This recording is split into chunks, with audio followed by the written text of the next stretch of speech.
திருச்சிற்றம்பலம். அன்பர்களே, காலையில் திருமணம் நடக்குது. யாருக்குன்னு தானே கேட்குறீங்க? ஞானசம்பந்தருக்கும் தோத்திர பூர்ணாம்பிகைக்கும் எங்கே நடக்குதுன்னு கேட்குறீங்களா? நம்முடைய சிதம்பரம் பக்கத்தில் இந்த ஆறு குறுக்கால் வரும். ஆறு தாண்டோன்னா முதல்ல இடதுகை பக்கமாக ஒரு திரும்பும். அந்த வீதியில் நேராக போனால் திருநல்லூர் பெருமணம் வரும். அந்த திருநல்லூர் பெருமண திருத்தலத்தில் தான் நடக்குதுங்க. மாலையில் சுவாமிகிட்ட அவர் பாடுறாரு. திரும்ப நடந்தோடனே பாடுறாரு, கல்லூர் பெருமணம் வேண்டா கழுமலா பிரம்மபுரீசா பெரிய நாயகா தோணியப்பா சட்டைநாதா கல்லூர் பெருமணம் வேண்டா பல்லூர் பெருமணம் பாட்டுமை ஆய்த்தில ஆய்ந்து பாடினேனே. இந்த உலக பாசத்தினால எவ்வளோ துன்பங்கள் வரும் என்று ஆய்ந்து பாடினேனே. அதையெல்லாம் தாங்கள் கவனத்தில் கொள்ளாது, கருத்தில் கொள்ளாது என்னை மீண்டும் இந்த அம்மி மிதித்து கல்லூர் பெருமணத்திற்கு தள்ளிவிட்டாயே சுவாமி. சொல்லூர் பெருமணம் அடியன் இதுகாரும் பல பதிகள் சென்று பாடிய இந்த பதிகங்களை எல்லாம் பல அற்புதங்களை செய்து கொடுத்தாயே. 16 அற்புதங்களை இந்த மண்ணில் நிகழ்த்துவதற்கு தாங்கள் உள்ளிருந்து பாடி என் வசைத்து எனதுரை தனதுரை என்று சொல்லித்தானே பாடி வந்தேன். அப்படி தனது உரையாக இருக்கக்கூடிய பெருமானே தாங்களே பாடியிருக்கின்ற இந்த பாடல்களெல்லாம், அது உள்ள அற்புதமான மந்திர சொற்கள் எல்லாம் அதற்கு பயனின்றி போகுமோ, மெய்யாய்த்திலாது போகுமோ, மெய்யிலாது போகுமோ, பொய்யாகுமோ என்று யோசிக்கின்றேன். பெருமானே, எதற்காக இந்த கல்லூர் பெருமணத்தை எனக்கு கொடுத்தீர்? சொல்லூர் பெருமணம் சூடலரே, இதை சூடிக்கொள்ள வேண்டாமா? தங்கள் பாதத்திற்கல்லவா விண்ணப்பம் வைத்து பாடினேன். சூடிக்கொண்டிருந்தால் தொண்டர் நல்லூர் பெருமணம் மேய நம்பன் நாமும் நமச்சிவா என்று பாடி கொடுத்தேன். நம்பா என்று நம்பிக்கைக்குரிய தெய்வமே என்று தங்களை போற்றி ஒரு தெய்வ நெறியில் வாழ்ந்து பாடினேனே. நல்லூர் பெருமானம் மேய நம்பா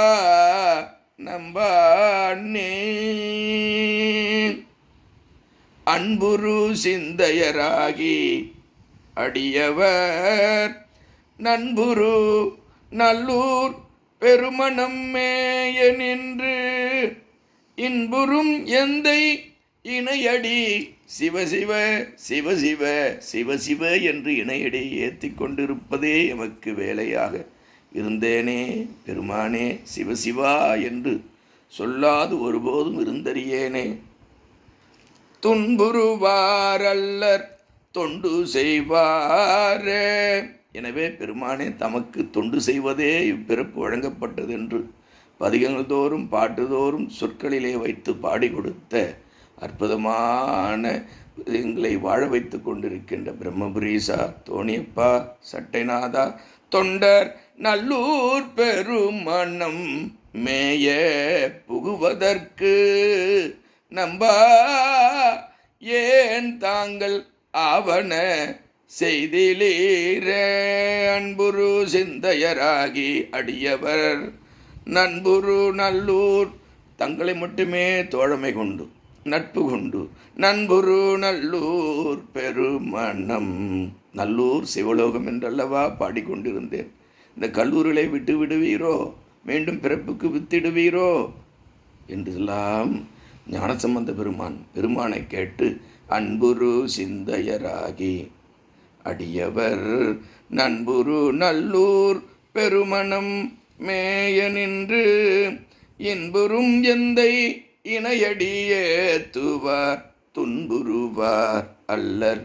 இந்த உலகத்தில் வந்து பிறக்கக்கூடிய பிறப்பு பேதம் என்று திருவள்ளுவர் கூட பாடியிருக்கின்றாரே. பெருமானே, அப்படிப்பட்ட தொண்டர் எல்லோரும் துன்புறுவார் அல்லர் தொண்டர் செல்வாரே. எங்கே செல்வார்? சிவலோகம் செல்ல வேண்டும் அல்லவா? தொண்டர் நல்லூர் பெருமானம் நல்லூர் பெருமணம் மேய நம்பானே என்று கேட்கின்றார். அதற்கு பிறகு மாலையில் அற்புதமாக காதலாகி கசிந்து கண்ணீர் மல்கி ஓதுவார் தம்மை நன்னெறி குய்ப்பது வேதம் நான்கினும் மெய்ப்பொருளாவது நாதன் நாமம் நமச்சிவாயவே என்று பாடி நந்தினாமும் நமச்சிவாயவெனும் சந்தையால் தமிழ்ஞான சம்பந்தன் சொல் சிந்தையால் மகிழ்ந்தேத்த வல்லார் எல்லாம் பந்தபாசம் மறுக்க வல்லார்களே என்று சொல்வா என்று பாடி முடித்தவுடனே அந்த நல்லூர் பெருமணத்து இறைவன் அழகாக வாக்காக வந்து சொல்லுகின்றார். நல்லூர் பெருமணம் கோவிலில் அப்படியே மறைந்து ஒரு கருவார் சோதி தீபம் போல தோன்றுகிறது. அந்த ஜோதி அப்படியே விரிந்து அந்த நல்லூர் பெருமணம் கோயில் முழுக்க மூடி விடுகிறது. எங்கு பார்த்தாலும் தேஜோமயம் என்று சொல்வார்களே, பிரகாசம் என்று சொல்வார்களே, மணி என்றால் பிரகாசம், அப்படி ஒரே ஜோதிமயமாக இருக்கிறது. அந்த ஜோதி பிழம்பிலே அற்புதமாக படிக்கட்டுகள் வர தோன்றுகின்றன.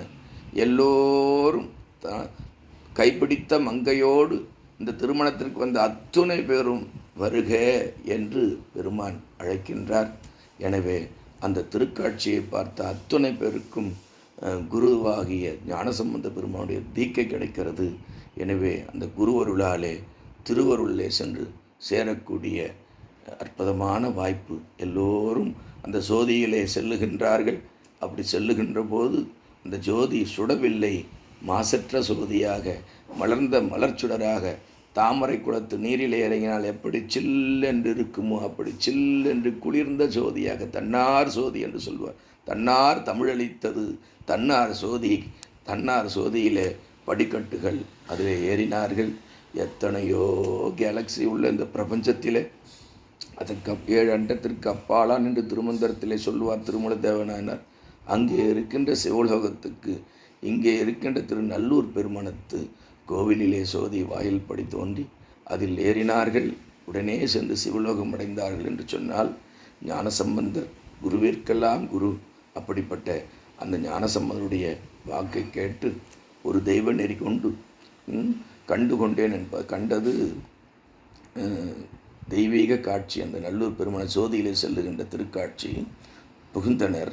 அதற்கு என்ன வழிமுறையினால் கொண்டது ஒரு தெய்வ நெறி கொள்கையாக இருக்க வேண்டும் என்று ஞானசம்பந்தர் காட்டுகின்றார். அப்படிப்பட்ட ஆச்சால்புரம் என்று இன்றைய வழக்கிலே வழங்கப்படுகின்ற அந்த திருநல்லூர் பெருமணம் சிவலோகத்தியாக திருக்கோவிலிலே சென்று இன்றும் நாம் எல்லோரும் வழிபடுவோம். வைகாசி திங்கள் மூல விண்மீன் அன்று இந்த அற்புதம் நிகழ்ந்தது. இன்றும் நாம் ஞானசம்பந்தருடைய பதிகங்களெல்லாம் ஓதி பெருமானை சிவபூஜை செய்து எப்போதும் நினைந்து உருகி கொண்டே இருந்தால் அண்ணாமலையார் தன் சோதியிலே எல்லோரையும் தன்னையே தந்து ஆட்கொள்வார் என்று சொல்லி திருஞான சம்பந்தரை குருவின் குருவாக நினைத்து ஒரு தெய்வ நெறியில் நின்று ஞானசம்பந்தரை வழிபாடு செய்து நாம் எல்லோரும் பேரின்ப வீடு பேர் தருகின்ற சிவலோகத்தை சென்று சேர்வோமாக. எம்பிரான் ஞானாசிரியர் திருஞான சம்பந்தர் திருவடிகள் போற்றி போற்றி. சிவா. திருச்சிற்றம்பலம்.